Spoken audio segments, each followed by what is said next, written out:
అందరికీ good morning. Welcome back to another day in my life.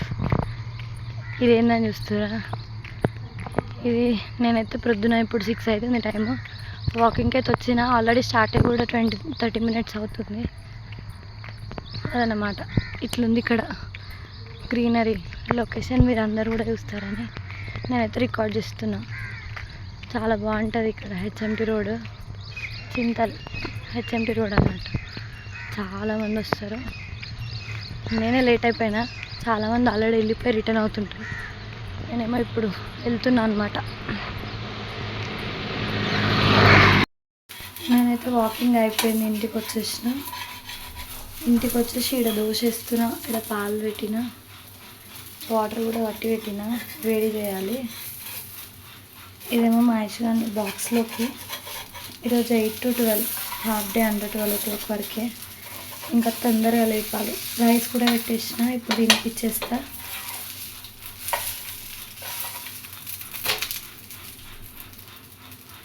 Actually ఇది normal dosa కాదు, pesarattu.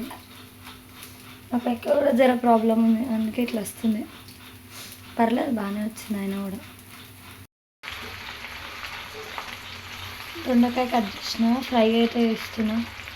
Curry వేద్దాం అనుకున్నా కానీ కొంచెం దొండకాయలు ఎక్కువ వరకు పండిపోయినాయి, అందుకే ఇట్లా ఫ్రై అయితే వేస్తున్నా, బాగుంటుంది. మా వాళ్ళు ఎంత లేపినా లేస్తేనే లేరు. 8 o'clock స్కూల్ లేవుతాలి అని ఎంత లేపినా ఏడుస్తుంది అని లేస్తలేదు. బొరుకుట ఇట్లా లాస్ట్కి వచ్చింది. లేపాలి ఇప్పుడు. దొండకాయ ఫ్రై అని చెప్పాను కదా, దొండకాయలన్నీ కూడా ఇట్లా ఫ్రై చేసిన, కొన్ని పల్లీలు కూడా ఫ్రై చేసేసిన. మళ్ళీ ఇది ఏంటంటే కొబ్బరి, ఉప్పు, కారం, ఎల్లిపాయలు అన్నీ గ్రైండ్ చేసిన. ఇది ఇప్పుడు కలిపేస్తా. అన్నంలోకి, వేడివేడి అన్నంలోకి తింటే మాత్రం సూపర్ ఉంటుంది. ఈ రెసిపీ అయితే ఒకసారి ట్రై చేయండి. మీరు ట్రై చేయకపోతే ఇదంతా దీంట్లోకి మంచిగా కలుపుకోవాలి, అంతే. చాలా బాగుంటుంది ఫ్రై మాత్రం. ఫైనల్లీ ఇట్లుంది నా దొండకాయ ఫ్రై అయితే. ఇప్పుడు నేను చారు చేసి ఇస్తా. చారు వేసి ఇదంతా క్లియర్ చేసి ఇల్లు ఉడిచి ఫస్ట్ మా బుడ్డోని అయితే లేపి రెడీ చేయాలి. అది పెద్ద టాస్క్ ఇప్పుడు నాకు. మళ్ళీ కలుస్తా. ప్రస్తుతానికైతే ఇది ఒక్క నిమిషం, నా కిచెన్లో పని అయితే అయిపోయింది. ఇప్పుడు మా పెద్దోని చూపిస్తా. లేచిండు, రెడీ అవుతుండు. ఐ యు రెడీ పెద్దోడు? ఎక్కలలాడి బొత్తు పెట్టుకోలే, ఆమె తినలేదు, అది కాలే మొత్తం. ఆమె తింటావా? తింపియాలా? Okay, done.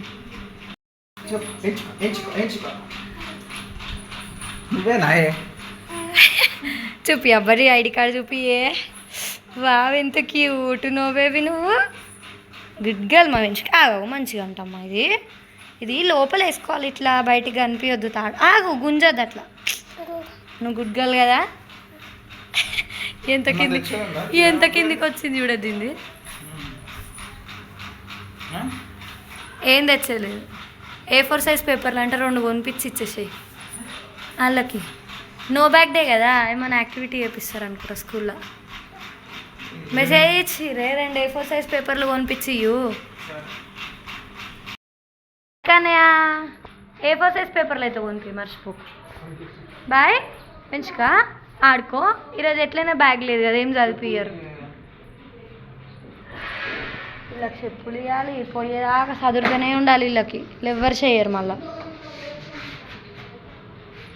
పెంచుకో. ఒకసారి బాయ్ చెప్పు, బాయ్ చెప్పు.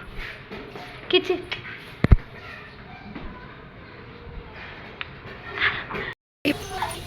మా ఇసుక 12 అవుతుంది. ఇప్పుడే లేచి వాడుకోలేదు చిక్కుడు అలా.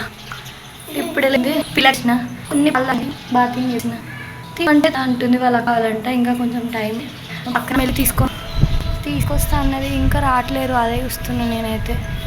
ఐసి హాయ్ చెప్పు, హాయ్ చెప్పు.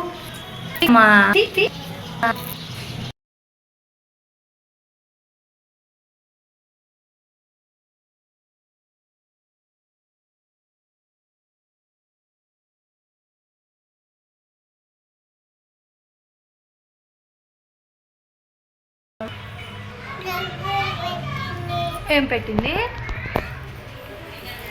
జ్వరం వచ్చిందా? వద్దు తగ్గిపోతాయి. అయిపోయింది, ఏడిపోతు కదా నువ్వు, గుట్టుకెళ్ళు కదా చెప్పు. లేదు లేదు లేదు టైం అయితే 6:30 అవుతుంది. మా చిన్నదానికి ఫీవర్ అయితే తగ్గుతలేదు. ఇంతకుముందు క్లిప్ ఇచ్చారు కదా హాస్పిటల్ అయితే 101 ఫీవర్ అమ్మాయికి. మేడం అయితే ట్యాబ్లెట్ కింద నుంచి పెడతారు కంటానికి అయితేనే ఆ ట్యాబ్లెట్ అయితే పెట్టిరు.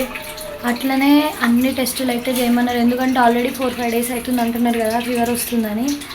సో ఒకసారి టెస్ట్లు చేసుకొని ఇన్ఫెక్షన్ అంతా నార్మల్ ఉంటే సిరప్స్ కంటిన్యూ చేద్దాం, లేకపోతే నెక్స్ట్ స్టెప్ ఆలోచిద్దామని చెప్పారు. నేనైతే హాస్పిటల్కి వెళ్ళేసి వచ్చిన, శాంపిల్ ఇచ్చేసి వచ్చినాము. రిపోర్ట్ వచ్చేంత వరకు టెన్షన్ భయమే ఉంటుంది, ఎందుకంటే సీజన్ బాగాలేదు కదా, చిన్నపిల్లలు తట్టుకోరు కదా. ఆమె శాంపిల్ తీసుకుంటేనే మస్తు ఏడ్చింది. నేనైతే రాగానే దాన్ని వండుకోబెట్టిన, చూపిస్తా. ఆడుతుంది చిన్నదాన్ని అయితే వండుకోబెట్టిన. పైన చాలా వేడి ఉంది బెడ్ మీద, అందుకే కింద వండుకోబెట్టిన. ఆమె లేచేలోపు పనులన్నీ వేసేసుకోవాలి, మళ్ళీ హాస్పిటల్కి వెళ్ళాలి కదా. పాలు వేడి చేసిన, ఇవి ఇక్కడ బాసనలు ఉన్నాయి తోముతున్నా. చపాతీకి అయితే నానబెట్టిన, చపాతీ వేయాలి. కిటికీల నుంచి కనిపిస్తాయి. బట్టలు ఉన్నాయి మావి, అన్ని తీసి ఫోల్డ్ చేయాలి, మళ్ళీ వాష్కి వేసిన అవన్నీ కూడా ఎండేయాలి. లేచేలోపు ఫాస్ట్గా నేను ఈ పనులన్నీ వేసుకొని మళ్ళీ హాస్పిటల్కి వెళ్ళాలి. హోప్ ఫర్ ద బెస్ట్, అంతా మంచిగా జరగాలి, ఎలాంటి అడ్డమైన ఇన్ఫెక్షన్లు అయితే రావద్దని నేనైతే దేవుని కోరుకుంటున్నా. దేవుడైతే నాకు అన్ని పరీక్షలే పెడతాడు. 100% ప్రశాంతంగా నా లైఫ్ అయితే ఎప్పుడు లేదు, ఎప్పుడు హాస్పిటల్లే సరిపోతుంది. కానీ ఎప్పుడు మంచిగా అవుతుందో ఈ హాస్పిటల్ తిరుగుడు, ఎప్పుడు తప్పుతుందో. మీరు కూడా నన్ను అయితే బ్లెస్ చేయండి, మా పిల్లలందరూ మంచిగా ఉండాలని మా పిల్లలకు బ్లెస్ చేయండి. అంటే ఇప్పుడైతే ఏం లేదు, ఫాస్ట్గా పని చేసుకుంటా, మళ్ళీ వెళ్ళాలి కదా. మా వారు వస్తారు, ఇప్పుడైతే మా వారు లేకుండే పక్కన అబ్బాయితో పంపించిండు, మా ఆయన వాళ్ళ ఫ్రెండ్ అనమాట. ఆయనతో పంపిస్తే నేను హాస్పిటల్కి వెళ్ళి శాంపిల్ ఇచ్చి వచ్చిన. మా ఆయన ఆఫీస్ నుంచి వస్తాడు 8 వరకు, ఆయన రాగానే మళ్ళీ వెళ్ళాలి. 6:30 అవుతుంది. 1 అవర్లో నేను ఈ పనులన్నీ ఫాస్ట్గా ఫినిష్ చేసుకుంటాను. ఓకే, దాన్ని ప్రస్తుతానికి తిరిగి మళ్ళీ కలుస్తా. ఇలా చెల్లికి చేతనైతలేదని పైనకి ఆమె రాదంటే ఈమెను వచ్చి కింద కూసుంటే ఇట్లా ఎత్తుకొని జోగొడుతుంది. నిజంగా కొట్లాడినప్పుడు కొట్లాడతారు కానీ ఎంత తెలివి. అలా చెల్లికి చేతనైతలేదని ఎత్తుకుంటుంది. ఇప్పటిదాకా పాట పాడింది, అలా చెల్లిని మీద బజ్జ అంగో దాని మీద బజ్జుకుంటావా అని అడుగుతుంది. అంగో తెస్తుంది, అట్లా బజ్జుకోవాలంట వాళ్ళ చెల్లి. దా దా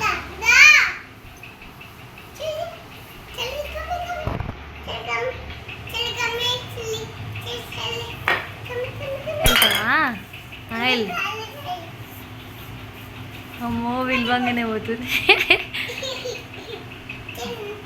ఇప్పుడు నవ్వింది మధ్యాహ్నం నుంచి. ఇదైతే ఆమె మీద వండుకోవాలంట, అలా చెల్లె బజ్జ పెడతాడంట.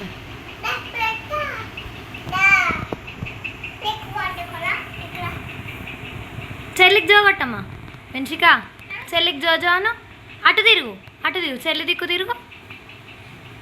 జోకొట్టు మెల్లగా మెల్లగా.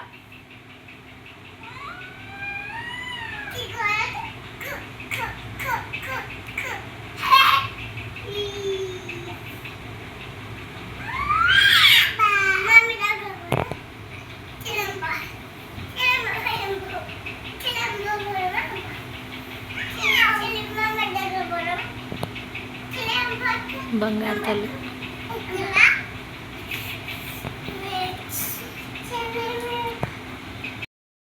అంబ ఎక్కింది ఐసుగాడు.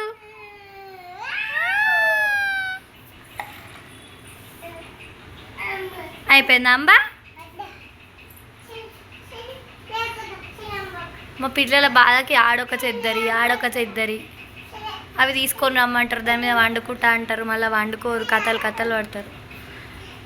అందుకే ఇట్లుంటుంది ఇల్లు వీళ్ళ వల్ల.